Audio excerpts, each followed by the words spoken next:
So here we are at our final unit of the course, Nutrition and Exercise. So, nutrition and exercise work together for optimal health. In addition, you have the stress management and adequate sleep, that type of thing. But we're going to focus on nutrition and exercise because adequate nutrition enhances exercise performance, and exercise optimizes nutrition health. As we've talked about, resistance exercise, optimizing muscle mass. You can't improve muscle mass with just protein intake alone, protein and energy intake alone. You need that resistance exercise. So some of the benefits of exercise include bone health. Resistance exercise stresses the bone, and when bone is stressed, it adapts by increasing density. So resistance exercise is really important for preventing osteoporosis. Exercise also increases muscle mass and strength. Again, the same principle. When you stress muscle with resistance exercise, it adapts by getting bigger and stronger. Exercise improves the cardiovascular health and fitness. It improves muscle endurance. Again, when you stress a system with exercise, it adapts. So when you stress the body aerobically, the cardiovascular system improves, cardiovascular fitness improves, and muscle endurance improves.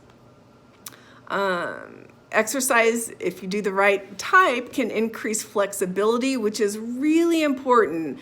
Now, I'll never be as flexible as these people, but this is something I see people ignoring a lot in their exercise regimen is flexibility, and I have to say I'm kind of guilty too.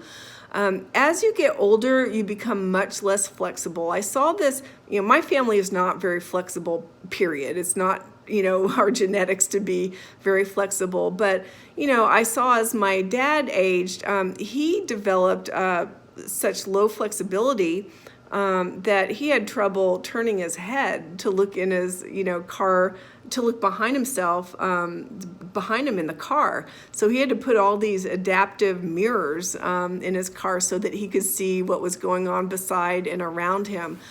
So decreased flexibility, man, it really does decrease as you age. So it's important to keep that up or do something to prevent the lack of flexibility that occurs with aging. Exercise can help optimize body composition, that is increase lean tissue or lean body mass and decrease fat mass, which is important for health. It can reduce stress. And this is especially important now as our lives have been upended with COVID, and a lot of our exercise routines have also been upended. It's important to remember the importance of exercise in relieving stress. Vigorous exercise, cardiovascular exercise in particular, is pretty powerful in reducing stress and depression. Feel-good hormones are released with vigorous activity. And there really is such a thing as an exercise high. When you get in good enough shape to maintain vigorous activity for at least 20 minutes, something flips and all of a sudden you feel like you could go forever. So that's kind of a motivator for cardiovascular fitness to exercise regularly, is so that you can experience that type of high. The recommendations for exercise by the American College of Sports Medicine and American Heart Association are moderate intense cardio, at least 150 minutes a week. Now you can have that if it's vigorous cardio, and I'll define that in a second.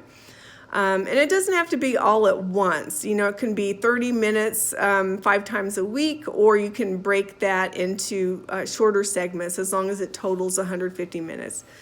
They recommend strength training twice a week to maintain or build muscle mass, and flexibility exercise as well. Now remember, from the weight management section or the obesity section, to lose weight or maintain weight loss, 60 to 90% of minutes of physical activity most days of the week may be necessary. So more is needed to lose weight or maintain a weight loss. Now, as far as definitions of intensity, light activity is when you can talk and sing during the activity. If you can talk but not sing, that's considered moderate. If you can't talk or sing, you can't get enough breath to even talk, that's considered vigorous activity. So as far as energy for exercise, remember ATP is the energy releasing molecule, but there's another energy releasing molecule called creatine phosphate or phosphocreatine. The ATP and phosphocreatine are used for the first few seconds of a power burst activity like sprinting or weightlifting. But after that, you have to start breaking down protein, carbohydrate, or fat for the ATP or energy. So the muscle has a certain amount of ATP reserve in it, ready for use, as well as creatine phosphate. So this animation shows ATP releasing energy. So ATP is adenosine triphosphate, 3 phosphate groups attached to a molecule called adenosine, and when one of the phosphate groups detaches, is called, it releases energy, and with 2 phosphate groups attached is called adenosine diphosphate. So creatine, kind of the same type of thing. It's a creatine molecule with a phosphate group attached, and when the phosphate group detaches, energy is released, which can provide some fuel for the first few seconds of exercise. And then creatine phosphate not only releases some energy when the phosphorus group is detached, but it also replenishes ATP.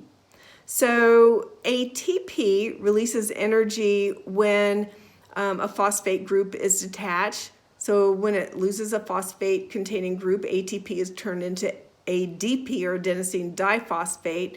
And the phosphocreatine, the phosphorus group that's detached to create some energy, actually is donated to ADP to replenish ATP. So down here we have the animation of ADP that adds the phosphorus group from phosphocreatine to replenish ATP.